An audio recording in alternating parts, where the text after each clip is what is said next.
Tudo da Canção Nova em um só lugar. Canção Nova Play. O Senhor esteja convosco. Ele está no meio de nós. Proclamação do Evangelho de Jesus Cristo segundo Lucas. Glória a vós, Senhor. Naquele tempo, quando Jesus se aproximou de Jerusalém e viu a cidade, começou a chorar e disse: Se tu também compreendesses hoje o que te pode trazer a paz. Agora, porém, isso está escondido aos teus olhos.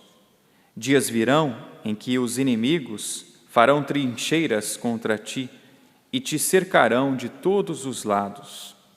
Eles esmagarão a ti e a teus filhos e não deixarão em ti pedra sobre pedra, porque tu não reconheceste o tempo em que foste visitada.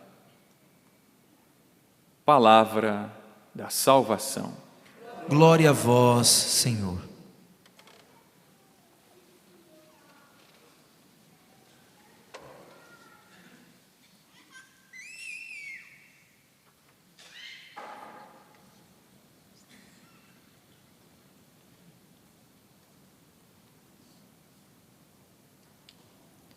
Meus caros irmãos, queridos padres, nós estamos na penúltima semana do ano litúrgico, do ano da Igreja. No próximo domingo, com a solenidade de nosso Senhor Jesus Cristo, Rei do Universo, nós entraremos na última semana do ano. Deste próximo domingo a 8, já no entardecer do sábado, começaremos um novo ano litúrgico, com o tempo do Advento, as 4 semanas em preparação para o Santo Natal. O Ano Novo da Igreja não começa a 1º de janeiro. Não existe na liturgia cristã festa de Ano Novo. Não existe. O dia de ano, 1º de janeiro, é dia solene para a Igreja, porque é 8ª do Natal, solenidade de Santa Maria, Mãe de Deus. Então não é porque é Ano Novo. Pois bem, nos últimos dias do ano litúrgico, a liturgia, a palavra de Deus, nos quer fazer recordar que tudo passa, que a vida passa. Um ano se vai, um ano novo vai começar, tudo passa. Nós estamos caminhando como um rio corre para o mar, nós estamos caminhando para o encontro com o Senhor.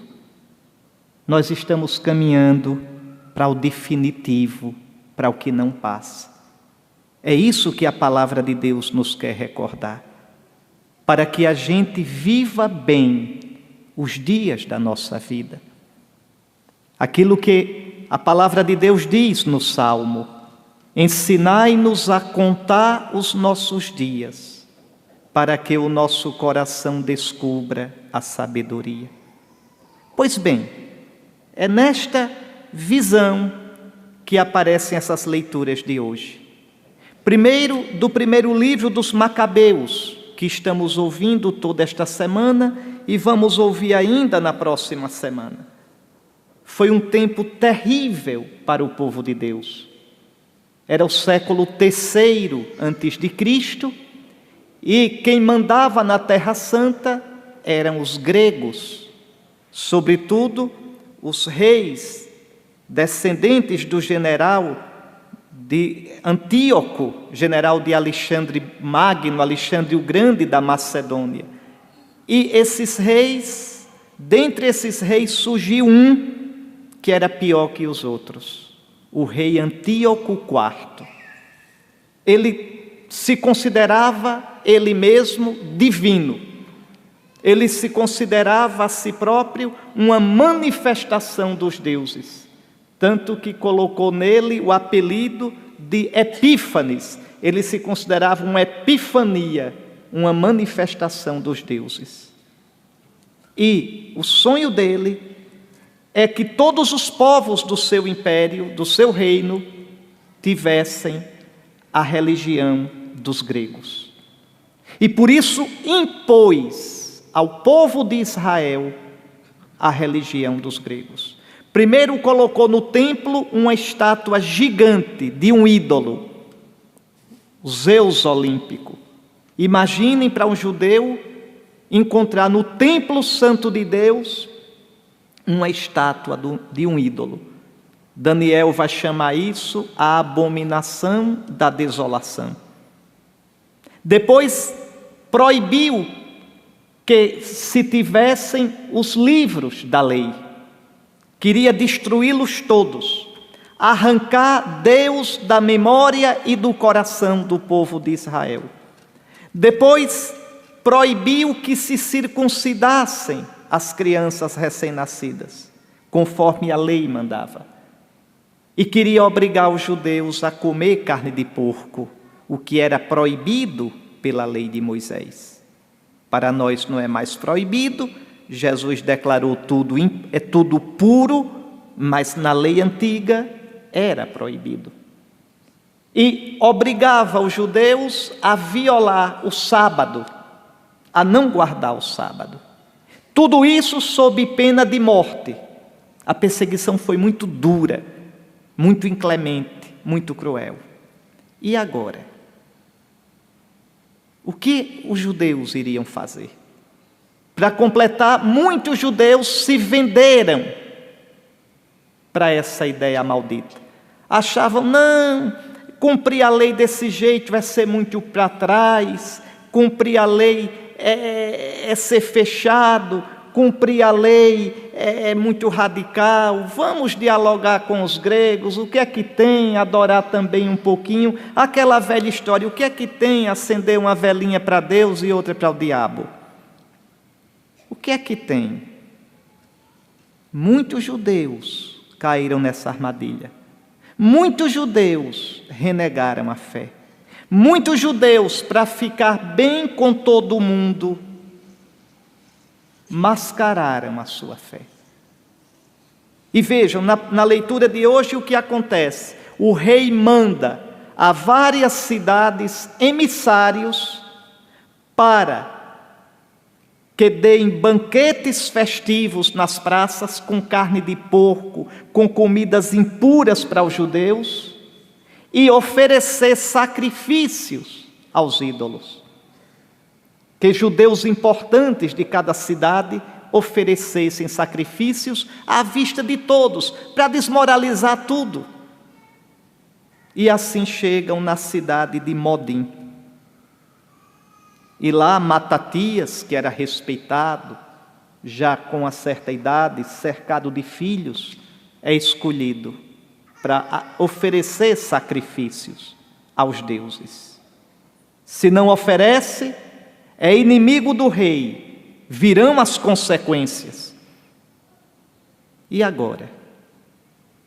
O que você faria? Cuidado com a resposta. Porque é muito fácil, sentadinho aí no banco, dizer, eu não ofereceria. É muito fácil. Será que de vez em quando a gente não acende uma velinha para o que não é de Deus? Será que de vez em quando a gente não faz uma concessãozinha para o espírito do mundo? Desculpa esfarrapada não falta. Não precisa ser radical, a gente dialoga, a gente em nome disso se trai a fé, em nome disso se foge da radicalidade do Evangelho. O que você faria? Pois bem, Matatias não oferece o sacrifício, não oferece. Matatias prefere perder a vida a trair a aliança, a trair o seu Deus, a trair a fé dos seus pais. Mas alguns judeus, aqui no caso um vendido, se levanta e diz, não, eu ofereço. E Matatias, então, tomado de indignação, mata aquele judeu, voa em cima dele. Diz aqui o texto, tomado de santo zelo, voa em cima daquele judeu apóstata, daquele judeu que queima incenso para um ídolo e o mata. E tomado mesmo de ira, mata também os emissários do rei. E aí não tem mais jeito. Adeus a vida cômoda, adeus a vida que tinha, vai ter de fugir.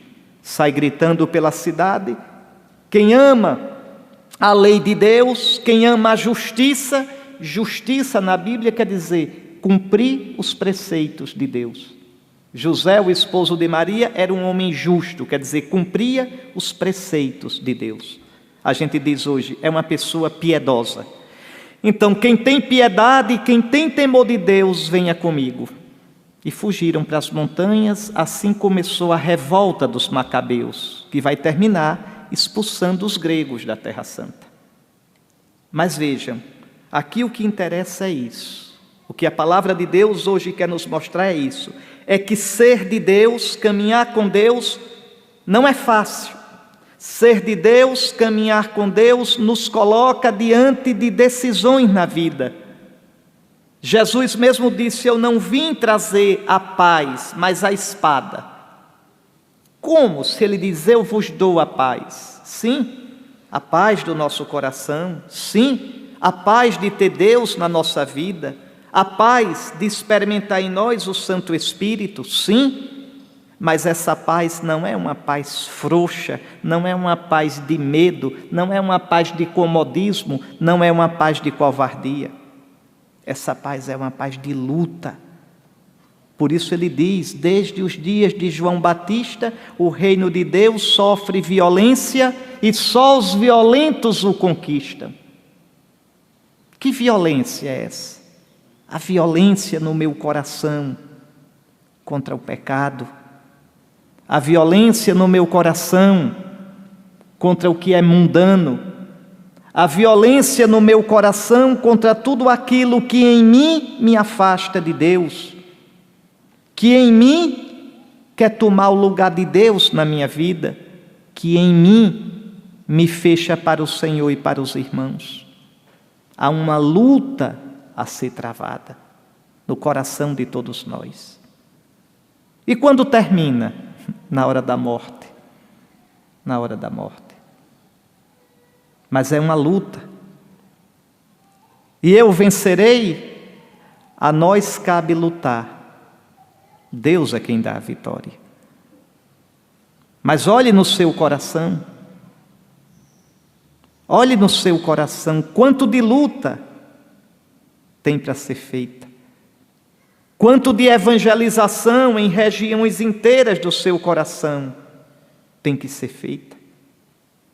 Nesse sentido também o evangelho de hoje. Jesus se aproxima de Jerusalém, olha a cidade e começa a chorar. Jerusalém é a igreja, mas Jerusalém também sou eu, Jerusalém é você. E Jesus começa a chorar sobre a cidade e diz a Jerusalém, diz à igreja, diz a mim, diz a você, se tu também compreendesses hoje o que te pode trazer a paz. O que pode nos trazer a paz? Aquela paz de verdade, que o mundo não pode dar, nem pode tirar.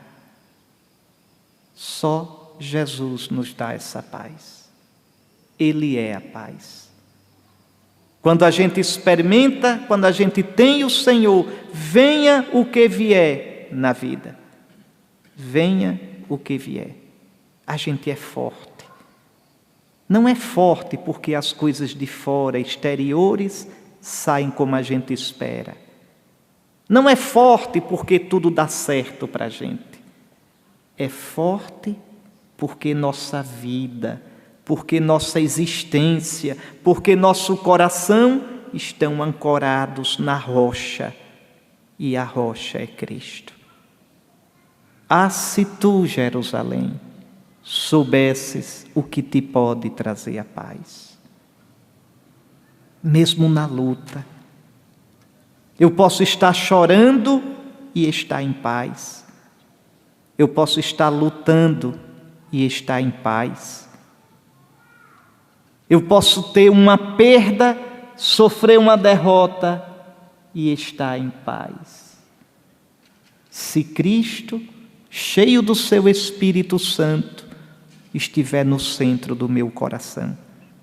Ah, Jerusalém, se tu soubesses o que te pode trazer a paz.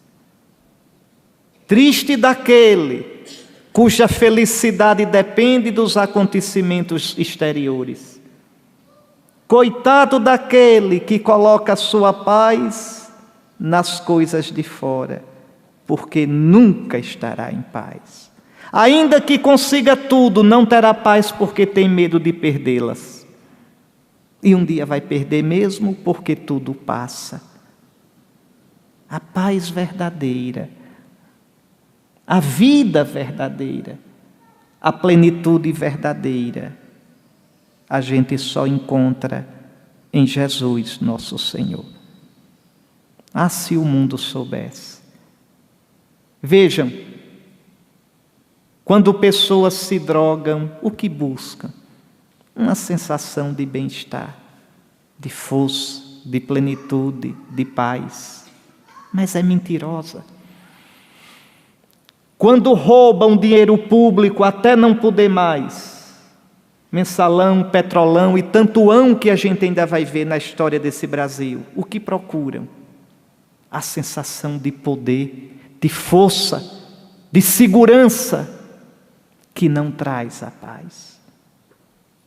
Quando se procura prazer sem limites, fazer tudo o que quer, quando se procura o sucesso para ser tido como importante, o que se procura? Uma sensação de plenitude e de paz, que também não pode ser encontrado. Quanta gente famosa e grande que morre de overdose, que cai numa depressão violenta, que vive desajustado, uma vida sem sentido. Porque a paz, a verdadeira paz, não vem de fora das coisas. Vem de Jesus, presente no nosso coração desde o nosso batismo, na força do Espírito Santo. Ah, se tu compreendesses hoje o que te pode trazer a paz. Agora, porém, isso está escondido aos teus olhos. E aí Jesus diz a Jerusalém: dias virão em que os inimigos farão trincheiras contra ti, te cercarão de todos os lados, esmagarão a ti teus filhos, e não deixarão em ti pedra sobre pedra, porque tu não reconheceste o tempo em que foste visitada. Olhe, meus irmãos, a nossa atitude diante de Cristo que passa pela nossa vida não fica nunca sem efeito. Fechar-se para Cristo destrói a minha vida. Fechar-se para Cristo, ter eu próprio como o meu Senhor, como o meu Deus, vai fazendo o que sobre a minha vida, com que sobre a minha vida não fique pedra sobre pedra. Tudo vai se desagregando, porque falta o sentido para a minha vida. Qual é o sentido da nossa vida? Qual é o sentido, o eixo que pode realmente fazer a vida valer a pena? Seja na alegria que na tristeza, seja no sucesso que na derrota, seja na saúde que na doença, seja no nascer que no morrer. Somente Cristo. Porque nem a vida, nem a morte, nem criatura alguma nos poderão separar do amor de Cristo.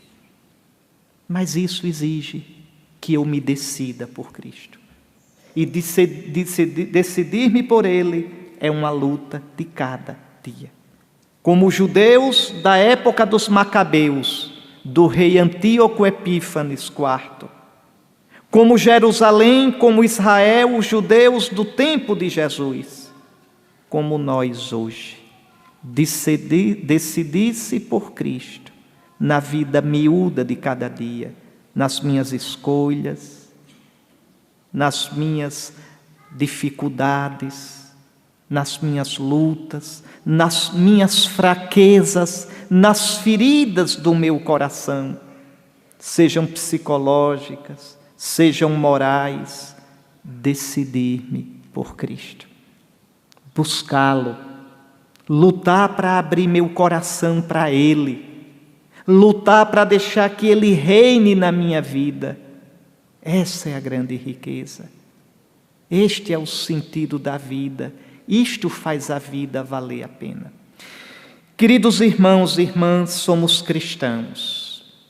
Cristãos no mundo que vai perdendo sentido, numa sociedade que vai se desagregando.